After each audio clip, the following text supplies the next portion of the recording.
Welcome back. This is special festival edition of World Inside. I'm Tian Wei. 2020 marks the year when the whole stand-up comedy industry awoke to the unprecedented crisis. Performers and open micers had to deal with empty seats or shuttered venues to contain the virus spread.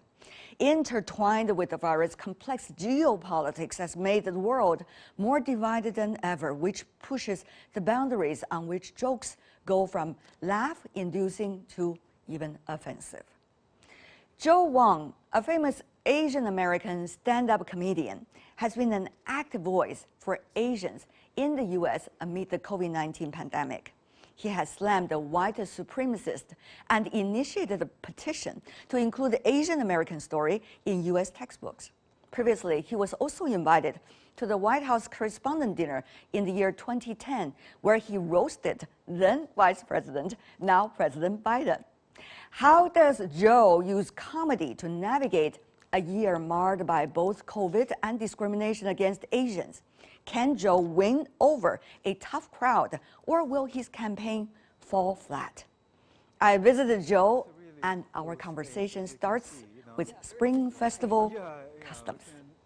There are so many things you can do. First of all, if you see a Chinese person, you want to wish them Happy New Year. How there are certain hand gestures you can use, like this, right? If you're a man, you do this. For women, you do this. Yeah. Also, food. There's a lot of symbolism in food. Like if you eat dumplings, it symbolizes money, wealth, right? And chicken and orange, they rhyme with luck. You might, if you're living in North America, you might as well just eat orange chicken. You got two things at once. Yeah. And also fish. Last but not least, money. Oh, yeah, that's important. Yeah, a red envelope. It's called 压岁钱. And it can't right? be empty. Oh yeah, yes, and the more the better. Okay, yeah. Once a guy gave me a red envelope after a comedy show, I was like, wow, he knows the custom. I opened it up, it's $1. It's nice, but if it's $100, it's even nicer. It's quite a year. Oh, but I believe that most people will be very glad to see it gone. Yes. Yeah, with the. We're so ready to say farewell. I know. But just so many things happening in the world. I mean, the comedians like you will be, overwhelmed by materials. Yeah. But then it's overwhelming. There's a lot of things to talk about. But on the other hand, it's very hard to get a crowd together. Because people are so divided, especially in the English stand-up comedy scene. Even when I was telling jokes in China in a bar, at a bar, there will be some guy saying, "Oh, I'm a Trump supporter," and everybody else went quiet. They're like, "What?" It's getting harder and harder to do stand-up comedy in the U.S. nowadays. Will things change much, you think? I hope so. But on the surface or in real essence? You know what? I'm just hoping we can at least change on the surface. I've been telling people, hypocrisy is the best we can hope for. Because at least that's a nice line, by the way. Yeah, at least in hypocrisy, people are pretending to be something. They at least acknowledge something is nice, and we pretend to be that. I was worried about you earlier, Joe, because there are so many things going on that's so funny. Sarcastic and funny. I'm really afraid that you're going to lose your job. But still, I think in these hard times, people still they need an outlet. They want to have a laugh. Yeah, they need to laugh. All the 3 shows in Shanghai were sold out. Despite this pandemic concerns, but the audience are very accommodating. They're wearing masks, but they're still, very, very nice. They're responding. It's great. Are the sound of laughter of an audience several hundred strong when they laugh together? Yeah. How is it compared to without masks? The sound. I'm very curious. Yeah, the sound is the same. It's just really. Yeah. Even not muffled. No. Wow. Yeah, that's a really heartfelt laugh. yeah. Also makes me worried about the quality of the masks. That's a good point. Yeah, if everybody's muffled, I'm like, oh yeah. Yeah, okay, that works. That works, but even though my show is going down the tube, but then, at least people are laughing. Joe, I noticed that from last year I talked to you, I think it was in the spring, 2020. Yeah. Mm-hmm. You were not laughing and joking as often as you did before anymore. You are really serious. I know you're a serious guy to begin with, yeah. but you decorated well before. And now I think hide it well. I hide it really well. But now I think there are so many things that you have to digest, both as one with conscience, an individual with conscience, and also an individual who is having people laugh as your best ultimate goal. I think you are quieter than before, if I noticed it right. Oh, thank you. I guess I just found my conscience in back 2020. That would be my biggest gain. No, just kidding. No. 1 year is already enough. Yeah. But during all these craziness, it makes everyone think. One thing I've been thinking is how come one phrase from the President of the United States could cause so much harm to the Asian American community in America? Did you figure out the answer? I think the answer is as long as countries don't respect each other, there will be racism in America. Racism in America is not a domestic issue. As long as people like Trump are calling another country shuttle countries, once you have this kind of public discourse, there's got to be discrimination, So I think words from the leader of a country matters a lot. And also, this kind of discrimination is the legacy of hundreds of years of colonialism. I remember when I was doing comedy in Boston, there was a comedian, he's Indian American, but he talks about colonialism. Mm-hmm. At the time, I was like, why are you talking about this? This is such also a deep topic, right? A deep topic, but also it was so many years ago. Who cares about it anymore? But then later on, I realized that a lot of these racism is actually handed down from colonialism. Colonialism, basically, you conquer another country. With hard power. Yeah, with hard power, but then you do treat people in other countries as if they're inferior. Then that kind of mindset is still there. So as long as countries don't treat each other on an equal footing, it's hard for people within the country to be, treated equally. So having a laugh about something serious, is it really going to help? One would wonder, because you've been talking about this since the Obama days, right? Yeah. They invited you for that White House Correspondents Dinner. Actually, it was Joe Biden right there. Oh yeah, I know. In the place of Obama. Yeah, I have to thank Mr. Joe Biden this year because he just made me the comedian that roasted both the president and the vice president. I think Kamala Harris should take note. If you want to be the next president, invite me to the White House Correspondents Dinner. Yeah, hand me roast you. Good evening, everyone. My name is Joe Wong. But to most people, I am known as who?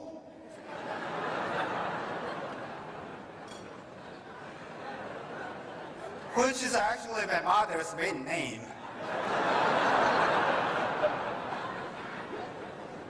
And the answer to my credit card security question. How do you like it when you were last interact with him?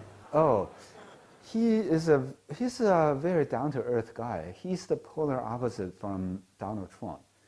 Trump is, he was born rich. He loves bragging, he's really showy, everything about me is rich, his fat houses, his gold and everywhere.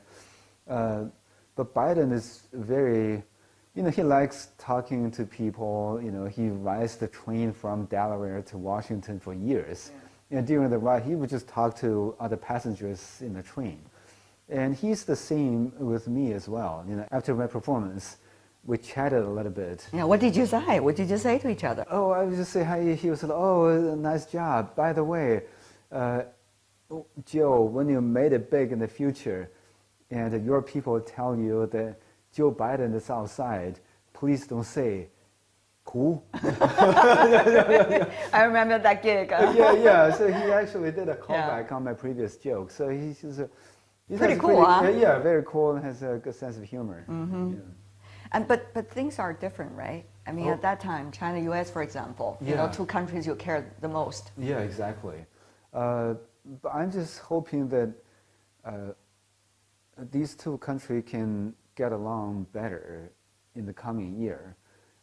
It's better for the Chinese, better for Americans, and especially Asian Americans, if these two countries get along. I've done stand-up comedy tours in both countries for many years.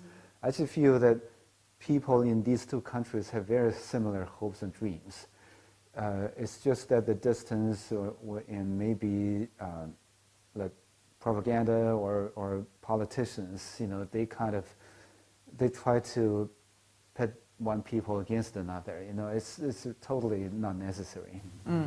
If you got a chance to perform again at the White House Correspondents Dinner, what kind of joke you are having in mind already or crafting as we speak? Oh, I will probably crafting it through the point of view of the relationship between the two countries. Because in my last performance, I told jokes from the point of view as a Chinese immigrant there. Yeah. But now I just feel that because of the estranged relationship between these two countries, I'm hoping that stand-up comedy could be like the ping pong diplomacy back in the 70s. We can bring each other closer through jokes. That's my hope. Yeah. Do the ping and pong. Yeah, I do the ping. Just to think about that, anything have changed? You were talking about racism, but you talk about it in a way, in such a daily life at that time. Yeah. At that time, now in reflection, so quiet and peaceful, isn't it? Oh yeah. During Obama years, people probably didn't feel that way, but after Trump took office, you look back, it was like, wow, those were such, nicer times, But then, of course, there were things we can improve even upon those times, Especially for Asian Americans, they still don't have a good representation in American politics and entertainment. I did a show for a fundraiser back in January 2020, almost a year ago. After the show, I remember this white lady came up to me and said, "Oh, thank you for the comedy routine. I didn't know there was an exclusion act." It was such an important thing in Asian American history, but a lot of people just don't even know it. So I think it is important for comedians to incorporate certain history or their own culture, infuse it into their comedy. Sounds like there are a lot of issues that have not resolved along the way, and they piled up one after another, and this is where we are. Yes. Trump might be the one straw that broke the camel's back, because without years or even centuries of accumulation of this racism, one phrase from him wouldn't cause so much harm. But then, you look back, you just realize that, in schools, corporations, even entertainment places, racism toward Asian Americans is very well received, very well accepted. People just think, oh, that's the way it is. They didn't even realize it. Exactly. I even have Asian Americans who grew up in America saying to me, "Hey, you're lucky you grew up in China." I said, "Why?" He just said, because even since school, there's just so much racism toward Asians that are tolerated. There's so many examples. there's a Vietnamese kid who failed math, and he's asking his teacher if the math teacher can help him out. The math teacher said, "Oh, too many of you are successful. You have to take one for the team." So that's, oh man, there's so many of these stories, just heartbreaking. But all these were shoved under the rug. And once people feel, oh, it's okay to be racist and open again, all this stuff just came up. You know, for comedians, one of the tricks that you have is to make stereotypes. And break the stereotypes, right? Yeah. But here is the seriousness and also sensitivity of racism. Mm-hmm.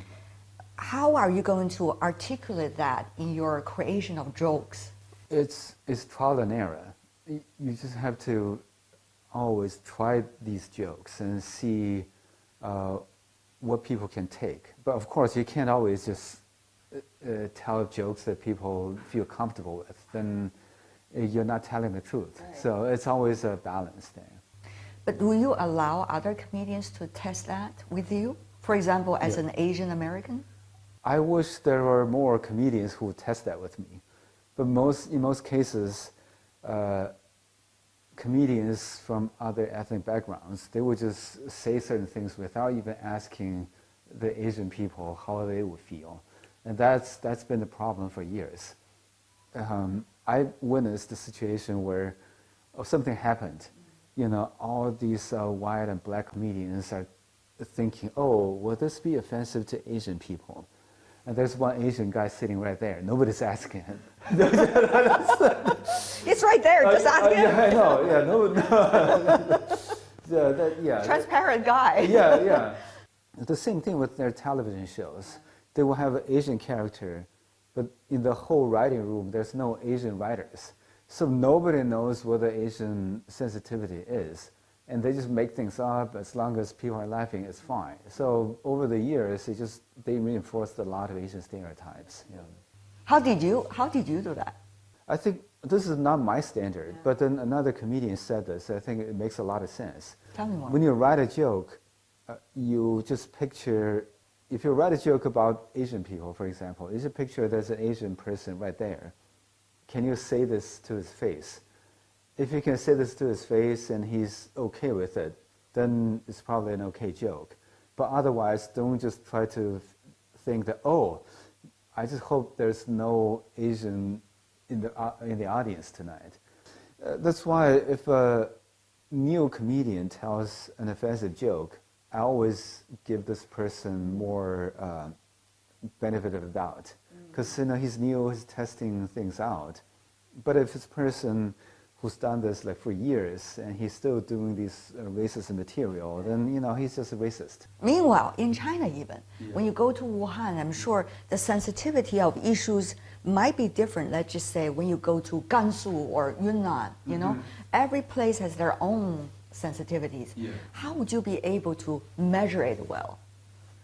Well, you just have to feel the crowd. Yeah.